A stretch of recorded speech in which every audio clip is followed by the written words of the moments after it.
Hello friends, this is Dr. Wasim. Welcome back to the channel. Hope so you all are doing really well. आज हम बात करेंगे self medication और OTC means over the counter drugs के dangers के बारे में। Over the counter drugs means जो मेडिसिन इजीली फार्मेसी से बिना प्रिस्क्रिप्शन के मिल जाती है। इंडिया में काफी लोग हेडेक, कोल्ड, फीवर या एसिडिटी जैसी प्रॉब्लम्स के लिए बिना डॉक्टर की एडवाइस के डायरेक्ट फार्मेसी से दवाई ले आते हैं। ये कन्वीनियंट जरूर लगता है उस टाइम पे, लेकिन इससे बहुत रिस्क इसमें छुपे हुए हैं। सेल्फ मेडिकेशन का मतलब है खुद अपने सिम्टम्स देख के खुद ही डायग्नोस करके उसके मुताबिक मेडिसिन लेना बिना डॉक्टर के सजेशन के। पर ऐसा करने से डोज, साइड इफेक्ट्स, इंटरेक्शंस और असली प्रॉब्लम कुछ भी मिस हो सकती है। इसी वजह से बड़ी कॉम्प्लिकेशंस भी हो सकती है। चलिए कुछ एग्जांपल्स से समझते हैं इन बातों को। पहला एग्जांपल है पैरासिटामोल और एसिटामिनोफेन। हर किसी को मालूम है ये एक कॉमन पेन किलर और फीवर मेडिसिन है, लेकिन अगर गलती से ज्यादा डोज ले लिया या रेगुलरली हाई डोज लिया तो लिवर फेलियर का भी रिस्क है। इंडिया में और दुनिया में हर साल इस ओवरडोज की वजह से बहुत सारे लोग हॉस्पिटल पहुंचते हैं। सो ये सेफ तभी है जब सही डोज और ड्यूरेशन के लिए लिया जाए। लैक्सेटिव्स यानी कॉन्स्टिपेशन वाली दवा, इन दवाइयों का भी लोग अपने आप ले लेते हैं, कभी कभी वेट लॉस के लिए, स्पेशली फीमेल्स जो अपनी बॉडी को लेकर बहुत ऑब्सेस्ड रहती है। एंड आजकल तो कुछ लड़के भी ये कर रहे हैं due to social media and movies influence. लेकिन क्रॉनिक यूज से severe dehydration, kidney damage, electrolyte imbalances और समटाइम्स कोलोन कैंसर का भी रिस्क है। और ये बहुत रिस्की हो सकता है अगर बिना डॉक्टर की एडवाइस के रेगुलरली लिए जाए। थर्ड है मॉन्टेर एलसी या मॉन्टेर एफेक्स। इसमें मॉन्टेल्यूकास्ट, लेवोसिट्रिजिन और फिक्सोफेनेडिन हो सकता है। एलर्जीज के लिए ये बहुत पॉपुलर है और बहुत लोग महीनों या सालों तक भी बिना डॉक्टर से पूछे कंटिन्यू करते रहते हैं बिना प्रॉपर मॉनिटरिंग के। इसका over use headache, drowsiness, nausea, vomiting, dizziness, gastrointestinal upset और रेयर केसेस में mood swings, depression, anxiety, behavioural problems और न्यूरोसाइकेट्रिक इफेक्ट्स भी करवा सकता है। कभी कभी लिवर पे भी असर पड़ सकता है इन दवाइयों का, और ये इग्नोर रह जाता है अगर डॉक्टर मॉनिटरिंग नहीं कर रहे हैं।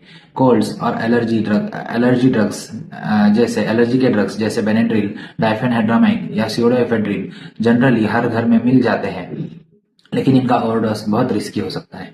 ज्यादा लेने से ड्राउजीनेस और hallucinations, confusion, high blood pressure, tachycardia that is fast heart beat और कोमा तक हो सकता है। स्पेशली स्मॉल चिल्ड्रन में और एज्ड एल्डरली पॉपुलेशन के लिए और भी डेंजरस है। अच्छा, पेन किलर्स जैसे एनसेड्स, आइबुप्रोफेन और डाइक्लोफेनाक, एसिक्लोफेनाक क्रॉनिक या हाई डोज यूज करने से गैस्ट्राइटिस, किडनी फेलियर और हार्ट अटैक का चांस बढ़ जाता है, स्पेशली अगर पर्सन ऑलरेडी कोई क्रॉनिक इलनेसेस से सफर कर रहा हो।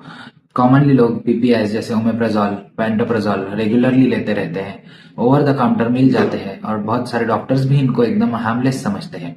पर लंबे समय तक यूज करने से विटामिन, आयरन, कैल्शियम की डिफिशियंसीज हो सकती है, बोन्स वीक हो सकते हैं और किडनी डैमेज हो सकता है। और स्टमक की एसिडिटी कम रहने की वजह से स्टमक इन्फेक्शंस का भी रिस्क बढ़ जाता है। Next is azithromycin. ये एक एंटीबायोटिक ऐसी है जो लोग वायरल कोल्ड या सोर थ्रोट के लिए भी ले लेते हैं।